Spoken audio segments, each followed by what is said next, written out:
I'm Samantha Rosa Bronitz, the Texas Ambassador for Young Women in Bio. Today, I'll be interviewing Dr. Beatriz Santillan. Dr. Santillan, I hope your day has been wonderful so far. Are you ready to start the interview? Yep, let's do it.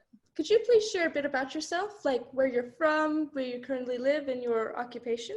I was born in Texas, and I grew up in Mexico until I was the age of 9. And then my family moved back to Texas at that time. And I currently live in the Houston area and also in Texas. And I work for a company that is making personalized therapies for cancer patients. So life-saving therapies that are customized to the actual patient versus what's normally done, which is you kind of have a medicine that you give to everybody. These are personalized. And my role is I'm the Associate Director of Genomics for my company. What's your educational background? So I went to public school. I went to college. I attended the University of Texas at Austin, where I have a bachelor's. It's in biochemistry. And then I kind of had an idea that I wanted to be a scientist, but I didn't quite know how to go about doing that. And so I took a year to kind of figure it out. And what I did is I joined what's called a post-baccalaureate program. And so it's for students in that position that either they don't quite know what they want to do, or maybe they do know, but maybe they need some sort of help to try and get there. And in my case, I think I needed direction. I wasn't really sure what I wanted to do. I kind of had an idea, but I also wanted to kind of do the smart thing and strategize as to how to do it. So I had some research experience from that year and some exposure to some really cool science. And then I went to graduate school. And in graduate school, I studied molecular and human genetics, and that's what I have my Ph.D. in. And I got my Ph.D. right here in Houston at Baylor College of Medicine. Could you please describe a typical day at work? I've been tasked by my company to make a lab that does DNA sequencing. Right now, I'm still in the building stages of the lab.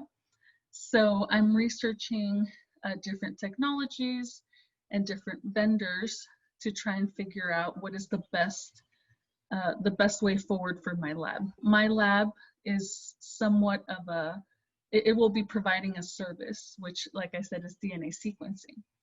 And that service we will provide to other scientists. And so my job is really to communicate with those scientists and understand what their needs are, so that then I can design experiments within my lab to help them accomplish their goals. And like I said, my colleagues are cancer researchers. Have you ever encountered any obstacles in your line of work based on race? I think on the surface, if I didn't think about it very much, I would say no. but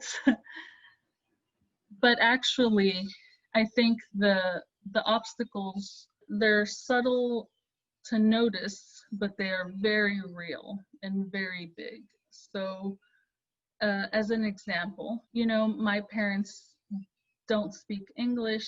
They didn't go to college. They and I are basically immigrants to the United States. I didn't know anybody that worked in a lab. I certainly didn't know a scientist. And I didn't know anybody that had gone to college except probably my public school teachers. I think on the surface, one might think like, well, but that doesn't have anything to do with you. You can still go to college. But I think in practice, they are huge, right? Like when I went to college and I met people whose parents had gone to college, I saw how they were able to navigate that landscape more easily and more confidently without, super obvious questions or doubts. I can absolutely see how that's a leg up. And that's not even mentioning, how are we going to pay for college, right? Not even discussing that. I remember when I first learned about genetics, which is essentially what I am doing now. It was in 7th grade, and my teacher introduced Punnett squares to us. I remember just like latching onto it. I don't know why, but I just really was drawn to it. It was like nothing I had ever kind of learned about before, and I was very interested in it. But I also understood that that wasn't really in the cards for me. I didn't think that it was a thing I could do. It was a nice thing to hear about in school, but I didn't see a world in which I could learn how to even get to be in a class where they talked about genetics. When you see scientists, on the screen and they don't look like you just assume that you won't be let in. And I wasn't sad about it. It wasn't a sad thing. It's more of a, okay, well, some people get to be astronauts, and that's super cool for them, but not me, and that's okay. I'll do something else. And of course, obviously, my life turned out much differently than I imagined at that time, which is, I'm so grateful, right? I can't even believe it sometimes. But you can imagine how it's so sad that me, a child at that time, 13 years old, had already kind of decided that that one dream is not for me.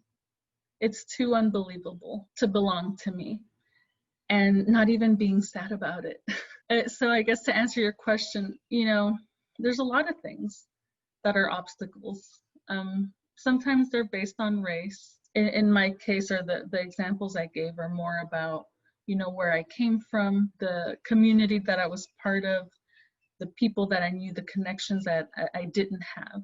But like I said, just I guess if I were to give advice to another 13-year-old out there that learned something in school that they thought was super cool, my piece of advice would just be always nudge in that direction. No reason not to, right?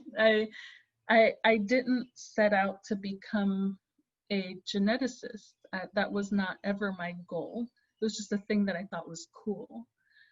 But then little by little, you make little decisions about, well, what should I major in? Like, well, what class should I pick? And well, should I do research? And every little thing just nudges you a little bit closer. And to be very honest, I would never believe as a 13-year-old that I would get to do what I'm doing today. And it's incredible, and I'm just eternally grateful for all the circumstances in my life that have allowed me to get here.